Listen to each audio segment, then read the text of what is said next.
गुरु प्यारी सात संगत जी, आप सभी को प्यार भरी राधा स्वामी जी। हमारी आत्मा उस मालिक का अंश है, उसका रूप है।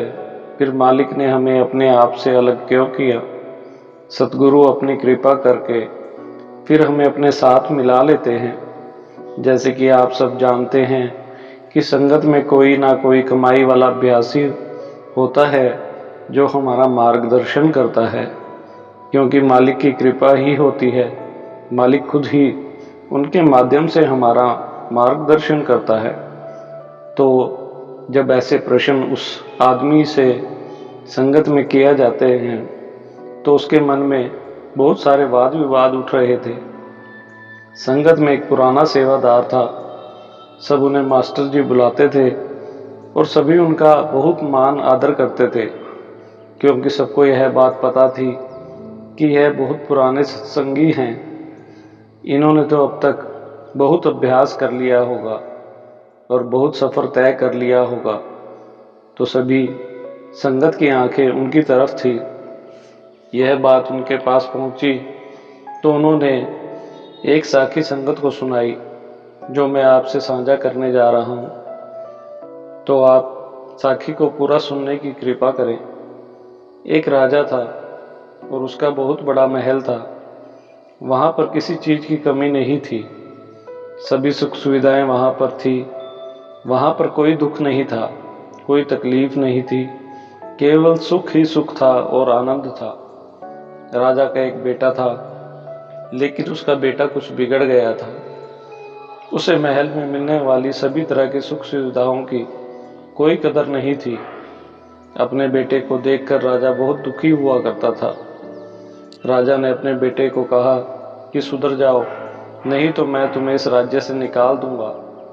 उस लड़के ने जब राजा की यह बात सुनी तो उसी रात वह राजमहल छोड़कर चला गया। सुबह जब यह बात राजा को पता चली तो राजा बहुत दुखी हुआ कि मैंने अपने बेटे को ऐसा क्यों कहा कि मैं तुम्हें राज्य से निकाल दूंगा। राजा अपने बेटे को मिलने के लिए बहुत तड़प रहा था। उसने अपने बेटे को बहुत ढूंढा, लेकिन वह नहीं मिला और उसने अपने वजीर को कहा कि वह अपने सैनिकों को बोले कि मेरे बेटे को ढूंढे। तो ऐसा ही किया गया, लेकिन ऐसा करने पर भी वह नहीं मिला। वह कहीं दूर जा चुका था। वह कुछ भिखारी लोगों के साथ रहने लगा और भीख मांगने लगा।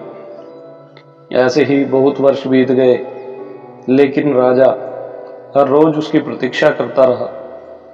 लेकिन वह लड़का यह बात भूल गया था कि वह एक राजा का बेटा है, राजा की संतान है।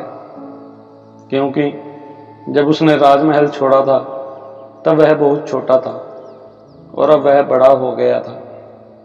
बहुत वर्षों के बाद वह एक दिन ऐसे ही घूमता घूमता अपने उस राज्य में आ गया और लोगों से भीख मांगता हुआ उस राजमहल में जा पहुंचा। और उसे तब भी यह एहसास नहीं हुआ कि यह राजमहल मेरा है और वहाँ पर जो राजा बैठा है वह मेरा पिता है। जब राजा ने अपने बेटे को देखा तो वह बहुत खुश हुआ, उससे रहा नहीं गया। वह अंदर ही अंदर चाहता था कि उसे गले लगा ले, क्योंकि उसने अपने बेटे को एक क्षण में पहचान लिया था। क्योंकि उसके हाथ पर एक निशान, वैसा ही एक निशान राजा के हाथ पर भी था। एक बेटा भूल जाए, लेकिन एक पिता कभी अपने बच्चे को नहीं भूल सकता। वह तो एक क्षण में ही पहचान लेता है, यह मेरी ही औलाद है, मेरी ही संतान है।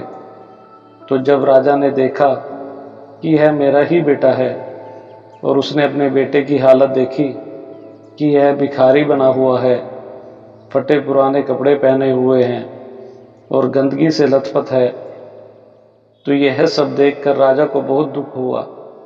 राजा ने अपने वजीर से कहा कि क्या मैं इसे बोल दूं कि तू ही मेरा बेटा है? तो वजीर ने राजा को सलाह दी कि अभी यह सब कहना ठीक नहीं है, क्योंकि अभी वह इस हालत में नहीं है कि इसको यह सब बताया जा सकता है। और अगर आप इसे यह सब बता दोगे तो यह मानेगा नहीं। राजा ने वजीर से कहा कि यह बात आप मुझ पर छोड़ दें, और जब इसको यह बात बतानी होगी तब मैं खुद आपको बोलूँगा कि आप इसे कह दो कि यह आपका ही बेटा है। वजीर ने उसे बुलाया और उसे राजमहल के अंदर ही कुछ काम दे दिया।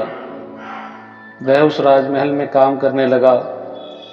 जो भी उसे बोला जाता वह वैसे ही करता। वह राजमहल में झाड़ू पोछा सब काम करता था।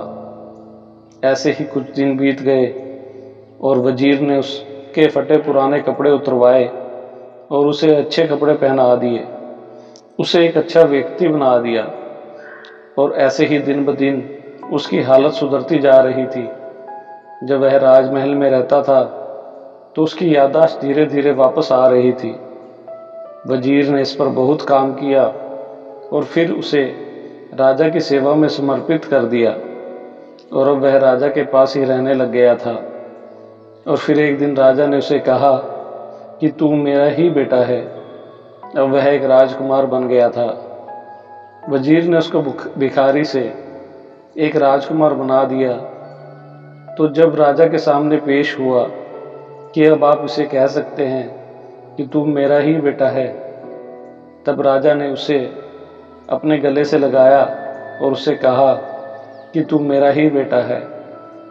मैं भटकता रहा, दर दर जाकर भीख मांगता रहा। मुझे इस बात का बिल्कुल भी एहसास नहीं हुआ कि मैं एक राजा का बेटा हूँ। तो साध संगत जी, ऐसे ही सतगुरु भी हमें कहते हैं कि तुम भी उस परम पिता परमात्मा की संतान हो, लेकिन हम मानते कहाँ हैं। और ऐसी ही हालत हमारी भी है कि हम भी दर दर भटकते रहते हैं, लेकिन फिर भी हमें समझ नहीं आती। वह राजा और कहीं नहीं, हमारा मन है। वह वजीर और कोई नहीं, समुद्र की लहर है।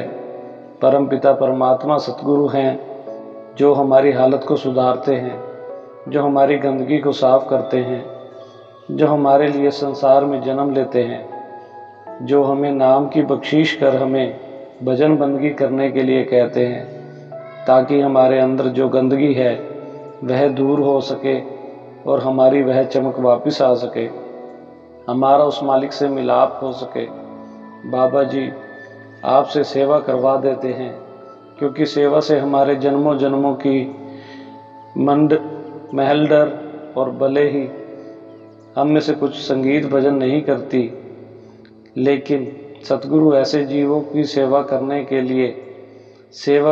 लिए प्रेरित करते हैं जिनका ध्यान भजन सिमरन में कम लगता है, ताकि हमारी हालत बेहतर बन सके और हम उसे कल मालिक के पास वापस जाकर उस नाम रूप सी मंदिर में समा सकें, और हम जिस काम सचखंड में वापस जा सकें और हमारा इस जन्म मरण के खेल से छुटकारा हो सके, इस नाटक से हमारी मुक्ति हो सके।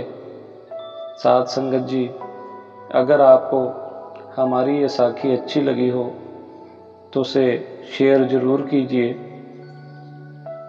इसी के साथ आपसे इजाज़त चाहते हैं। मिलते हैं फिर एक नई साखी में। राधा स्वामी जी।